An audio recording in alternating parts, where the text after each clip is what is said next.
Voilà, salut à vous. Voilà, donc nous poursuivons notre challenge sur la compréhension du mindset PMP, donc qui permettrait ce mindset qui permettrait aux candidats et candidates à l'examen de certification de pouvoir affronter cet examen dans les meilleures conditions. Donc, voyons cette situation qui est une situation d'examen, qui peut être une situation d'examen ou une situation de la vie réelle dans la gestion de projet en tant que chef de projet que vous serez. Alors ici, nous allons donc lire ce contexte. On nous dit donc ici que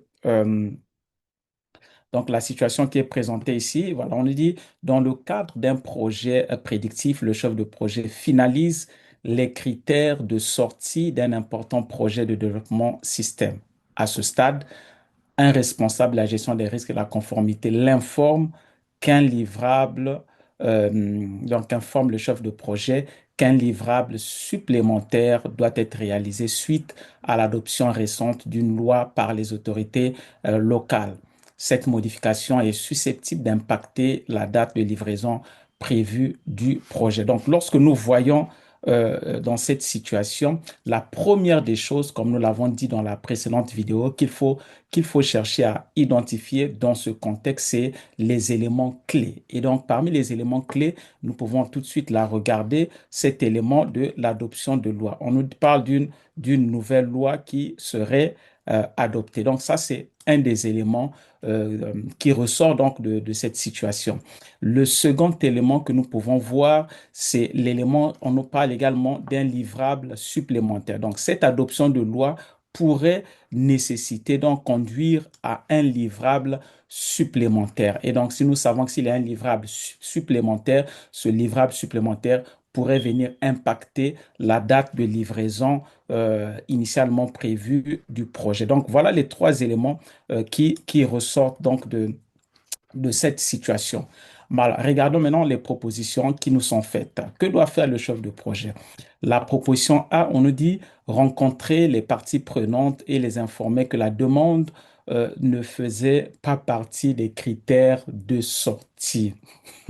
Dire que ce n'était pas dans les critères de sortie, c'est-à-dire qu'on ignore la loi, on reste dans une posture défensive, pas professionnelle. Et le PMI, d'emblée, a priori, n'accepte pas une posture défensive. S'il y a une loi, c'est-à-dire que cette loi-là devient une exigence obligatoire ou réglementaire. Donc la question, la proposition A ne peut pas être a priori la bonne réponse. La proposition B, collaborer avec la partie prenante et soumettre une demande de changement au comité de contrôle des changements, donc le CCB. Alors ici, effectivement, ça pourrait s'y avoir. Mais on va regarder d'abord les autres propositions. La proposition C, on nous dit remonter le problème au commanditaire, donc le sponsor du projet, afin d'éviter de retarder la date de lancement du projet, la date de lancement du projet. Alors ici, nous voyons que dans la proposition C, on parle directement d'une escalade. Alors, puisqu'on veut emmener le problème au niveau du sponsor, le sponsor déjà qui n'est pas le responsable de cette ou l'autorité de cette nouvelle de conformité, donc, et a priori aussi, le PMI n'encourage pas l'escalade systématique. Donc, une escalade prématurée, d'une façon générale, n'est pas la meilleure approche en gestion de projet parce que le problème doit d'abord être traité avec en interne ou bien aller rencontrer une autorité locale. Donc la question, la proposition C n'est pas la bonne réponse. Ensuite, la proposition D, on nous dit ajouter ce nouveau risque au registre des risques et le surveiller car les modifications sont hors du périmètre du projet. La conformité n'est pas un risque, la conformité est une obligation.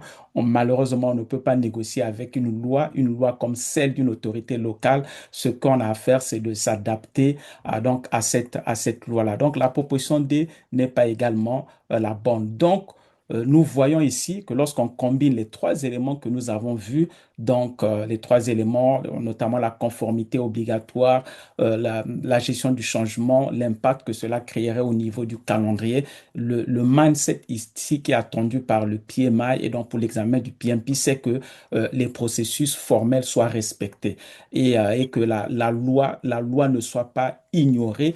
Et donc, s'il y a un processus formel de changement, surtout dans le cadre d'une approche prédictive, comme dans ce cas-ci, il y a un cheminement pour la gestion des changements. Donc, ici, dans ce mindset-là, c'est véritablement agir, c'est analyser évidemment avant d'agir, mais surtout respecter, ne pas ignorer la loi et respecter les processus formels pour le cas spécifique de gestion de changement. Donc, lorsque nous voyons sur le mindset qui est attendu, nous voyons bien que la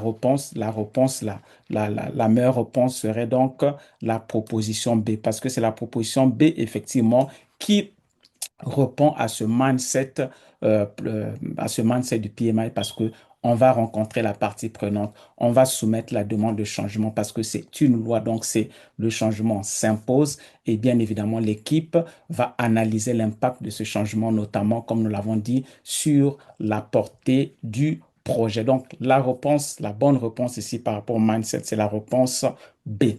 Voilà donc ce que nous avons à partager. Donc, si vous avez aimé la vidéo, n'oubliez pas de la liker et puis de laisser un commentaire pour nous dire ce que vous en pensez et surtout voilà, de vous abonner éventuellement à notre page. Et en passant, nous avons une cohorte de formation pour les candidats et les candidates à l'examen de certification PMP, une cohorte qui va commencer le 30 mai, donc voilà, le 30 de ce mois. Et puis, nous vous laissons également le lien de notre page de formation. Donc voilà, on se voit prochainement pour la question 3, toujours de notre challenge sur la compréhension du mindset PMI de l'examen PMP.